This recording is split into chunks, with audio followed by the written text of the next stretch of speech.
ಇವತ್ತು ಎಲ್ಲರೂ medical college ಅಂದ್ಬಿಟ್ಟು ಇವತ್ತು ಆಸ್ಪತ್ರೆಯಲ್ಲಿ ಇವತ್ತು ಆ ಆಸ್ಪತ್ರೆ ಬಹುಶಃ ಖಾಸಗಿ ಆಸ್ಪತ್ರೆ ಅನ್ನೋಕ್ಕಾಗಲ್ಲ, ಗೌರ್ಮೆಂಟ್ ಹಾಸ್ಪಿಟ್ಲಿಗಿಂತ ಅಧ್ವಾನ ಆಗಿದೆ. ಸೊ ಅದರಿಂದ ನಮಗೆ ಮೆಡಿಕಲ್ ಕಾಲೇಜ್ ಬೇಕು ಅಂತ ನಿರೀಕ್ಷೆಯಲ್ಲಿದ್ದೀವಿ. ಖಂಡಿತವಾಗ್ಲೂ ಏನೋ ಒಂದು ಕೊಡ್ತಾರೆ ಅಂತ ಒಂದು ಇದರಲ್ಲಿದ್ದೀವಿ. ಅದಕ್ಕೆ ಮೋಸ ಆಗಲ್ಲ ಅಂತ ಒಂದು ನಂಬಿಕೆ ನನಗಿದೆ. ಯಾಕಂದರೆ ಇವತ್ತು ಸಾಕಷ್ಟು ಜನಕ್ಕೆ ಭರವಸೆ ಮಾಡ್ತಕ್ಕಂಥ ಲೀಡರ್ ಅವರು. ಖಂಡಿತ ನೋಡೋಣ, ಕಾದು ನೋಡ್ತೀವಿ. ಕಳೆದ ಬಜೆಟಲ್ಲಿ ಕೋಲಾರ ಮತ್ತು ಮಾಲೂರು ಮತ್ತು ದೇವನಹಳ್ಳಿ ಈ ಕಡೆ ಒಂದು ಇಂಡಸ್ಟ್ರಿಯಲ್ ಕಾರಿಡಾರ್ ಘೋಷಣೆ ಮಾಡಿ ಸುಮಾರು 2,500 ಕೋಟಿ ಕಳೆದ ಬಜೆಟಲ್ಲಿ ಘೋಷಣೆ ಮಾಡಿದೆ. ಇನ್ನೂ ಕೂಡ ಅದು ಬಿಡ್ಲಿ ಬಜೆಟ್ ಕೂಡ ಆಗಿಲ್ಲ. ಕೆಲವು ವಿಷಯಲೆಲ್ಲ ಬಹಿರಂಗವಾಗಿ ಮಾತಾಡೋಕ್ಕಾಗಲ್ಲ. ಸೊ ಖಂಡಿತವಾಗ್ಲೂ ಕೊಟ್ಟಿರ್ತಕ್ಕಂಥ ಬಜೆಟ್ ಉಳಿಸ್ಕೊಂಡು ಹೋಗ್ತಾರೆ ನಂಬಿಕೆ ನಮಗಿದೆ. ಸೊ ನೋಡಬೇಕು ಯಾವ ಮಟ್ಟಿಗೆ ಇದನ್ನು ತೊಗೊಂಡು ಹೋಗ್ತಾರಂತ. ಇನ್ನೂ ಹಳೆದೇ ಇನ್ನೂ ಪೂರ್ತಿ ಆಗಿಲ್ಲ. ಹೊಸದನ್ನು ಬಜೆಟ್ ಕೊಟ್ಟು ಯಾವ ರೀತಿ ಕಾರ್ಯಕ್ಕೆ ತರ್ತಾರಂತ ಕೂಡ ನಾವು ಕೂಡ ಕಾದು ನೋಡ್ತಾ ಇದ್ದೀವಿ. ಸೊ ಇದೇ ರೀತಿ ಕೂಡ ಮುಂದೆ ಇದ್ದರೆ ಕೂಡ ಶಾಸಕರು ಹೊಸ ಶಾಸಕರಾಗಿರ್ತಕ್ಕಂಥ ನಾವು ಬದುಕೋಕೆ ಕಷ್ಟ ಆಗ್ತದೆ. ಯಾಕಂತಂದರೆ ಇವತ್ತು ಅನುದಾನ ಇಲ್ಲದೆ ಶಾಸಕರು ಬಂದು ಹಳ್ಳಿ ಕಡೆ ಹೋಗೋಕ್ಕಾಗ್ತಾ ಇಲ್ಲ.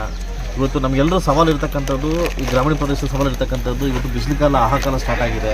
ನೀರಿನ ಒಂದು ಸೌಕರ್ಯ ಮಾಡಬೇಕು. ಟಾಸ್ಕ್ ಫೋರ್ಸಲ್ಲಿ ಕೂಡ RDPR ಮಿನಿಸ್ಟ್ರು ದಯವಿಟ್ಟು ಖಂಡಿತವಾಗ್ಲೂ ಕೂಡ ಇದನ್ನು ಎಚ್ಚೆತ್ತುಕೊಂಡು ಇನ್ನು ಲಾಸ್ಟ್ ಭಾಗ ಕೊಟ್ಟಿರೋಕ್ಕಿಂತ ಇನ್ನೂ 10 ಪಟ್ಟು ಭಾಗ ಟಾಸ್ಕ್ ಫೋರ್ಸಲ್ಲಿ ನಮ್ಮ ಕುಡಿ ನೀರಿಗೆ ಸೌಲಭ್ಯ ಮಾಡಿಕೊಡ್ತಂಥ ನಂಬಿಕೆ ನಮಗಿದೆ. ಸೊ ನೋಡೋಣ. ಯಾಕಂದ್ರೆ ನಮ್ಮದು ಮುಳಬಾಗಿಲು ವಿಜಯನಗರ ಸಾಮ್ರಾಜ್ಯ ಹೆಬ್ಬಾಗಲಿರ್ತಕ್ಕಂಥ ಮುಳಬಾಗಿಲಿಗೆ ಏನಾದರೂ ಕೊಡುಗೆ ಕಾಡ್ತು ಅಂತ ಕಾಯ್ತಾ ಇದ್ದೀವಿ. ಸೊ ನಾನು ಕೂಡ ಬಜೆಟ್ಗೋಸ್ಕರ ವೆಯ್ಟ್ ಮಾಡ್ತಾ ಇದ್ದೀನಿ. ಸರ್, ಗೃಹಲಕ್ಷ್ಮಿ ಮತ್ತು ಅನ್ನಭಾಗ್ಯ ಯೋಜನೆ ಸಾಕಷ್ಟು ಕಂತುಗಳಿಂದ ದುಡ್ಡು ಬಂದಿಲ್ಲ. ಇನ್ನೂ ಯಾವುದು ಬಯಲಕ್ಷಣ ಆಗಿಲ್ವಲ್ಲ. ಸೊ ಅದರಿಂದ ಬಂದಿಲ್ಲ. ಮುಂದಿನ ದಿವಸ ಕಾದು ಮಾಡಬೇಕು, ಬರ್ತದೆ. ದುಡ್ಡು ಅನುದಾನ ಇಲ್ಲಿ ಸರ್ಕಾರದಲ್ಲಿ ಇಲ್ಲ ಅಂತ BJP ಸೊ ಸಹಜವಾಗಿ ಆಡಳಿತ ಸರ್ಕಾರ ಬಗ್ಗೆ ವಿರೋಧ ಸರ್ಕಾರ ಮಾತಾಡ್ತಕ್ಕಂಥ ಕಾಮನ್ನು ವಾಸ್ತವಾಂಶ ಇದೆ. ಸೊ ಹೆಣ್ಮಕ್ಳಿಗೆ ಇನ್ನೂ ಗ್ಯಾರಂಟಿದು ಸುಮಾರು 2-3 ತಿಂಗಳು ಬ್ಯಾಲೆನ್ಸ್ ಇದೆ. 6 ತಿಂಗಳವರೆಗೂ ಬ್ಯಾಲೆನ್ಸ್ ಇದೆ ಅಂತೆ. ಅದು ನನಗೆ ಕೂಡ ಕೇಳ್ಪಟ್ಟೆ. ಸೊ ಇನ್ನೂ ಸಾಕಷ್ಟು ಗೃಹಲಕ್ಷ್ಮಿ ಎಲ್ಲ ಬ್ಯಾಲೆನ್ಸ್ ಇದ್ದಾವೆ. ಸೊ ಆದಷ್ಟು ಬೇಗ ಅದು ಆಗ್ತಾರೆ ಅನ್ನೋ ನಂಬಿಕೆ ನಮಗಿದೆ. ಕೊಟ್ಟು ಮಾತನ್ನು ಉಳಿಸ್ಕೊಳ್ತಕ್ಕಂಥ ಲೀಡರ್ ಏನಿದ್ರೆ ಅವರು ಸಿದ್ದರಾಮಯ್ಯ ಅಂತ ಅವಾಗ ಕೊಡ್ತಾರೆ ಹೇಳ್ತಾರಲ್ಲ, ಕೊಟ್ಟು ಮಾತು ನಡೆದಿದ್ದೇನೆ ಅಂದ್ಬಿಟ್ಟು. ಸೊ ಅದಕ್ಕೂ ನಡ್ಕೊಂತಾರಂತ ನಂಬಿಕೆ ನಮಗಿದೆ. ತುಂಬ ಚೆನ್ನಾಗಿದೆ.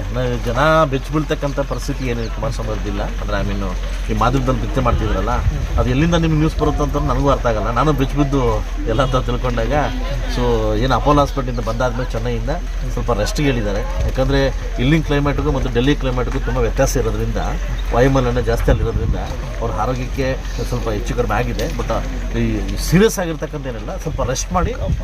ಕಫ ಜಾಸ್ತಿ ಆಗಿದೆ. ಅದರಿಂದ ರೆಸ್ಟ್ ಮಾಡಿ ನಾಳೆಯಿಂದ ಮೀಟಿಂಗ್ಸ್ ಬರ್ತಾರೆ. ಆಗಲೇ 24ನೇ ತಾರೀಕು 24-25 ಮೀಟಿಂಗ್ ಕರೆದವ್ರೆ. ಜಿಲ್ಲಾ ಪಂಚಾಯತ್ ತಾಲೂಕು ಪಂಚಾಯತ್ ಹೇಗೆ ನಡೆಸಬೇಕು ಅನ್ನೋ ಮೀಟಿಂಗ್ ಕರೆದವ್ರೆ.